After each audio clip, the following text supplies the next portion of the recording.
ఇద్దరం కూడా ఫ్రెండ్స్ అని చెప్తున్నారు. గతంలో మల్లారెడ్డి నేను ఎటువంటి భూ ఆక్రమణలకి పాల్పడలేదు అంటూ రేవంత్ రెడ్డికి సవాల్ విసిరారు. ఇప్పుడు రేవంత్ ప్రభుత్వం అధికారంలోకి వచ్చిన తర్వాత, కాంగ్రెస్ అధికారంలోకి వచ్చిన తర్వాత మల్లారెడ్డి ఆక్రమణలకు సంబంధించిన వాటిపై చర్యలు మొదలయ్యాయి. ఇప్పటికే ఒక్కచోట రోడ్డును తవ్వేశారు, మరో చోట మల్లారెడ్డి అల్లుడుకు సంబంధించిన కాలేజ్ భవనాలను కూలగొట్టారు. మరిన్ని దాడులు జరిగే అవకాశం ఉందనే చర్చ జరుగుతుంది. ఏం జరగబోతోంది? ఒక్కసారిగా పరిస్థితులు ఉల్టా పల్టా అయిపోయినటువంటి పరిస్థితి. అధికారం కోల్పోయారు కాబట్టి గతంలో ఏదైతే కాంగ్రెస్ ప్రతిపక్షంలో ఉన్నప్పుడు చేసినటువంటి ఆరోపణలన్నీ ఇప్పుడు వెలికి తీసే ప్రయత్నం చేస్తా ఉన్నారు. అది వెలికి తీయడం కూడా కేవలం ఆరోపణలు కాకుండా డైరెక్ట్ గా కలెక్టరే ఆదేశాలు ఇస్తున్నారు అధికారులకి. అధికారులు ఆ స్పాట్కి వెళ్తా ఉన్నారు, గుర్తిస్తున్నారు. ప్రభుత్వ భూమి, ప్రభుత్వ పార్క్ కావచ్చు, ప్రభుత్వం చెరువును కబ్జా చేసినటువంటిది, గిరిజనుల భూములు కబ్జా చేసినటువంటి ప్రాంతాలను సందర్శిస్తున్నారు, ఆధారాలు తీసుకుంటున్నారు. ముఖ్యంగా గతంలో వచ్చినటువంటి ఫిర్యాదులు, కేసులు, గతంలో వచ్చినటువంటి ఆరోపణలు, వీటన్నిటిపైన ఈ రాష్ట్ర ప్రభుత్వం దృష్టి పెట్టింది. వరుసగా ఒక్కొక్కటి చెక్ చేసుకుంటూ పోతుంది, అన్నిటికీ చెక్ పెడుతూ పోతా ఉంది. వరుస దాడులు మొన్న రోడ్డు, తర్వాత ప్రహారీ గోడ, నిన్న కాలేజీ భవనాలు, రేపు మల్లారెడ్డి యూనివర్సిటీ, తర్వాత గిరిజన భూములు, తర్వాత ఇంకొక ఆసుపత్రి నిర్మించినటువంటి ప్రాంతాలు జవహర్ నగర్ లో కానీ మేడ్చల్ నియోజకవర్గం కిందకి వచ్చేటువంటి ప్రాంతాలన్నీ కూడా. వీటన్నిటిపైన దృష్టి పెడతా ఉంది, వరుస దాడులు చేస్తా ఉంది. మరిన్ని దాడులు చేసే అవకాశం ఉంది ప్రభుత్వం. ఎందుకంటే ప్రభుత్వ భూములను కబ్జా చేసి అక్రమంగా ఇక్కడ నిర్మాణాలు చేపట్టారు, కాలేజీలు నిర్మాణాలు చేపట్టారు అనేటువంటిది ప్రధానమైనటువంటి ఆరోపణలు ఉన్నాయి. కాబట్టి ఆయన పైన గతంలో ప్రతిపక్షంలో ఉన్నప్పుడు ఇదే కాంగ్రెస్, ఇప్పుడున్నటువంటి ముఖ్యమంత్రి రేవంత్ రెడ్డి గతంలో అనేక ఆరోపణలు చేశారు మల్లారెడ్డి పైన. ఇప్పుడు ఒక్కొక్కటి చర్యలు తీసుకున్నట్టుగా తెలుసు. రాజీ ప్రయత్నాలు చేస్తున్నా ప్రభుత్వం ససేమిరా అన్నట్టుగా తెలుస్తా ఉంది. సో ఇప్పటి వరకు చేసిన దాడులే కాకుండా రానున్న రోజుల్లో మల్లారెడ్డికి సంబంధించినటువంటి కాలేజీల పైన మరిన్ని దాడులు జరిగే అవకాశం ఉంది. ఆ కాలేజీ ప్రాంగణంలో ప్రభుత్వ భూములు ఆక్రమించడం, మెయిన్ రోడ్కు ఉన్నటువంటి భూములు కానీ చుట్టుపక్కల ఉన్నటువంటి భూములు ఆక్రమించడం అనేక ఆరోపణలు ఉన్నాయి. కాబట్టి వాటిపైన దృష్టి పెట్టారు. గతంలో ఆయన పైన వచ్చినటువంటి ఆరోపణలు, రియల్టర్లను బెదిరించడం కావచ్చు, రియల్ ఎస్టేట్ చేసినటువంటి వెంచర్లలో వారిని బెదిరించినటువంటి కాల్ రికార్డ్స్ బయటకు రావడం, వీటన్నిటిపైన ప్రభుత్వం దృష్టి పెడుతుంది. గతంలో వచ్చినటువంటి ఫిర్యాదులు, రీసెంట్ గా వచ్చినటువంటి ప్రజావాడిలో వచ్చినటువంటి ఫిర్యాదులను కూడా స్వీకరించే ప్రయత్నం చేస్తా ఉన్నారు. ఇవన్నీ కూడా ఇంకా రానున్నటువంటి రోజుల్లో కొత్తగా ఫిర్యాదు చేసే ఆ అంశాలపైన కూడా ప్రభుత్వం దృష్టి పెట్టే అవకాశం చాలా కనిపిస్తా ఉంది. ఒక్కసారిగా మల్లారెడ్డిని కబ్జా, తర్వాత ఆరోపణలు, అక్రమ నిర్మాణాలు, ఇవన్నీ ఒకసారి కష్టాలని చుట్టుముట్టినటువంటి పరిస్థితి ఉంది. త్వరలోనే మల్లారెడ్డి యూనివర్సిటీ భూములకు సంబంధించి కూడా ఆరోపణలు ఉన్నాయి.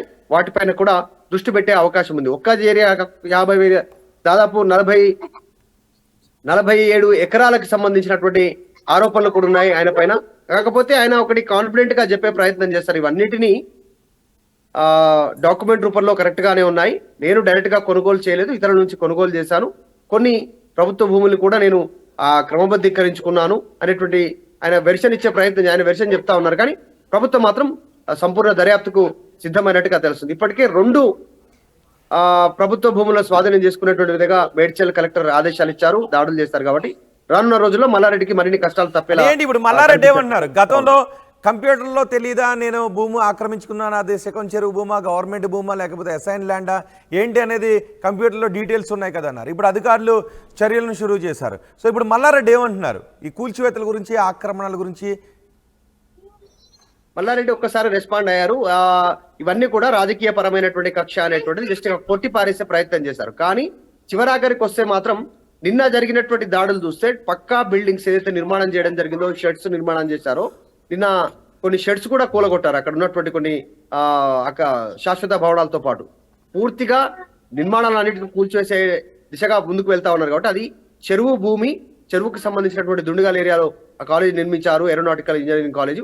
సో అక్కడ ప్రభుత్వం చర్యలు తీసుకుంటుందంటే ఆధారాలతోనే ప్రభుత్వం ముందుకు వెళ్తుంది. కూల్చివేతలు ప్రభుత్వం త్వరగా చేపట్టదు. అంతకంటే ముందే నోటీస్ ఇచ్చారు, 5 రోజుల క్రితం నోటీస్ ఇచ్చినట్టుగా తెలుస్తా ఉంది దుండిగల్ ఇష్యూలో. సో గతంలో మేడ్చల్ విషయంలో కూడా నోటీస్ ఇచ్చిపోయారు. మల్లారెడ్డి యూనివర్సిటీకి సంబంధించి కూడా నోటీసులు ఇవ్వడానికి ప్రభుత్వం సిద్ధమవుతున్నట్టుగా తెలుస్తా ఉంది. ఖచ్చితంగా అన్ని అక్రమాలను బయటికి తీయడానికి ప్రభుత్వం సిద్ధమవుతుంది. ఒకవేళ ఆయన సొంతంగా కొనుక్కున్న భూములు అయితే వాటి జోలికి వెళ్ళే అవకాశం ఉండకపోవచ్చు. కానీ ఆ చుట్టుపక్కల ఏరియాలో వచ్చినటువంటి ఆరోపణలు, అంటే రోడ్డు నిర్మాణం కోసమో, ప్రహారీ కోసమో, గేటు కోసమో, రోడ్డు కోసమో ఏదో రకంగా ప్రభుత్వ భూమిని వినియోగించుకున్నారు. వాటిపైన ప్రభుత్వం చర్యలు తీసుకోవడానికి సిద్ధమవుతుంది. తర్వాత మేడ్చల్ జవహర్ నగర్ లో నిర్మించినటువంటి కాలేజ్ ఆసుపత్రి ఏదైతే ఉందో, మల్లారెడ్డి ఆసుపత్రి, దానిపైన కూడా చర్యలు తీసుకోవడానికి సిద్ధమవుతుంది. అది ప్రభుత్వ భూమిగా గతంలోనే ఆరోపణలు వచ్చాయి. ఇదే కాంగ్రెస్ ప్రతిపక్షంలో ఆరోపణ చేసింది. ధర్నా కూడా చేసింది అక్కడికి వెళ్ళి. సో వాటిపైన కూడా చర్యలు ఉండే అవకాశం ఉంది. లోతుగా దర్యాప్తు కోసం అధికారులకు ఆదేశాలు అందే అవకాశాలు ఉన్నాయి. రైట్ మధు, మాజీ మంత్రి మల్లారెడ్డి టార్గెట్గా మరిన్ని దాడులు జరిగే అవకాశం ఉంది. ఇప్పటికే భూ కబ్జాలు, భూ ఆక్రమణల ఆరోపణలపై ప్రభుత్వానికి చాలా ఫిర్యాదులు అందాయి. ప్రజావాణిలో వచ్చిన ఫిర్యాదుల ఆధారంగా అధికారులు చర్యలు తీసుకుంటున్నారు. అలాగే గతంలో రేవంత్ రెడ్డి చేసిన ఆరోపణపై కూడా ఫోకస్ పెట్టారు అధికారులు. శామీర్పేట మండలంలో గిరిజనుల భూమిని కబ్జా చేశారు అనే ఆరోపణలు ఉన్నాయి. ఇప్పటికే శామీర్పేట మండలం కేశవరంలో భూ కబ్జా ఆరోపణల నేపథ్యంలో కొన్ని చర్యలు కూడా తీసుకున్నారు. కేశవపూర్లో సర్వే నెంబర్లు 33, 34, 35లో 47 ఎకరాల భూమిని కబ్జా చేశారు అనే ఆరోపణలు ఉన్నాయి. గత ఏడాది డిసెంబర్లో మల్లారెడ్డిపై కేసు కూడా పెట్టారు శామీర్పేట పోలీసులు. మేడ్చల్ జిల్లా గుండ్లపోచంపల్లిలో కబ్జాపై యాక్షన్ తీసుకున్నారు. కాలేజీ కోసం ప్రభుత్వ భూమిలో వేసిన రోడ్డును తొలగిస్తున్న దృశ్యాలు ఆర్టీవీ స్క్రీన్ పైన చూడొచ్చు. జేసీబీలతో ఇప్పటికే అధికారులు రోడ్డును తవ్వేశారు. అలాగే 10 గుంటల భూమిని ఇప్పటికే స్వాధీనం చేసుకున్నారు. గతంలో ఎంపీగా ఉన్నప్పుడు సీఎం రేవంత్ రెడ్డి చేసిన ఫిర్యాదుల ఆధారంగా కూడా అధికారులు చర్యలు తీసుకుంటున్నారు. గతంలో రేవంత్ రెడ్డి ఫిర్యాదులు చేసినప్పుడు మల్లారెడ్డి ఏ విధంగా స్పందించారు, ఇప్పుడు ఏ విధంగా స్పందిస్తున్నారు ఒకసారి చూద్దాం. నా భూములన్నీ నేనేం జేబులో పెట్టుకొని తిరుగుతలేను, బాగా జాబ్తా ఉన్నాయి. కంప్యూటర్లో కొడితే ప్రింట్అవుట్ వస్తాయి. మల్లారెడ్డి అసైన్మెంట్ ల్యాండా, మల్లారెడ్డి దొంగ భూమా, మల్లారెడ్డి కబ్జా భూమా, మల్లారెడ్డి సికం పట్టనా, మల్లారెడ్డి చెరువు భూమా, రాదా రాదా చెప్పు. ప్లాన్లు లేవా, కంప్యూటర్లో లేదా, నేను దాచిపెట్టుకుంటున్నా. వాడు నన్ను కబ్జా అంటాడు, వాడు కబ్జాకోర్, వాడు బ్లాక్మెయిల్. వాడు అట్లా సంపాదించాడు. గుళ్ళ ధర్మం ఒక్క రూపాయి బ్లాక్మెయిల్ చేయలేదు. నేను ఎవరికి రైట్ ఇన్ఫర్మేషన్ లేదని ఒక్క గుళ్ళని నా ముక్కు నాలుగు రాసుకుంటా, నా పదవికి రాజీనామా చేస్తాను నేను. వాడు పెద్ద పీకుడు కదా, వాడు పెద్ద తురుంకాను కదా, అబద్ధాలలో నంబర్ 1 కదా, బ్లాక్మెయిల్లో కూడా నంబర్ 1 కదా, అన్నిట్లల్లా పట్టబాజీ వ్యవహారంలో కూడా నంబర్ 1 కదా. నేను వాటితో సవాల్ చేస్తున్నా. దమ్ము ధైర్యం ఉంటే ఛాలెంజ్ చేస్తున్నాం అంతటి, ఛాలెంజ్ చేస్తున్నాం అంతటి, ఛాలెంజ్ చేస్తున్నాం అంతటి. సాలే అరే సాలే రారా గుట్లే, అరే సాలే రేవంత్, రేపు నేను రాజీనామా చేస్తా, నా మంత్రి పదవికి రాజీనామా చేస్తా, నా ఎమ్మెల్యే పదవికి రాజీనామా చేస్తా. నువ్వు నీ పిసిసికి రాజీనామా చేసి, నీ ఎంపీకి కూడా రాజీనామా చేసి ఇద్దరం నిలబడతాం రా సాలే గాంధీ. రేపు రారా, ఛాలెంజ్ చేస్తున్నా, నిలబడతాం.